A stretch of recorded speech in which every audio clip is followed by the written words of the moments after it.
আমার মনে হয় আমি ভাবি আর কি, একা একা ভাবি যে আল্লাহ যে 5 বার আমাদেরকে ডাকেন, মনে হয় আল্লাহ এই কথা মনে করেই ডাকেন যে বন্দা এসা পড়া ঘুমায় গেছিস, ফজর অনেক লম্বা সময় হয়ে গেছে, তুইও আমার সাথে কথা বলস না, আমিও বলি না, একটু উঠা আয়, তুইও বল আমিও বলি, একটু উঠা আয় ঘুমের থেকে।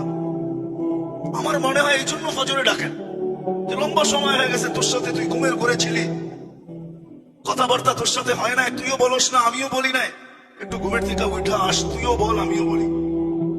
কেন নামাজে তো কেরাত আছে, কেরাত তো আল্লাহর কালাম। আবার যখন জোহর হয় তখন মনে হয় আবার বলে কাজে কামে ব্যস্ত হয়ে গেছিস, আয় একটু কথা বল। আল্লাহর জন্য তো ওই শব্দগুলো ব্যবহার করা যায় না, নাইলে মনে হয় ব্যবহার করতাম যে আয় কাজে কামে ব্যস্ত হয়ে গেছিস, লম্বা সময় হয়ে গেল, 3-4 ঘন্টা কথা বলিস না আমার সাথে, আয় না, রাগের কি ব্যাপার আছে, একটু ছুটায় জোহরে আয় আমার সাথে একটু কথা বলা যা, শোনায় যা, তুই কেমন লাগে, তোর কি দরকার, একটু শোনায় যা। আমার মনে হয় কথা বলার জন্য ডাকে, নামাজের জন্য ডাকে না।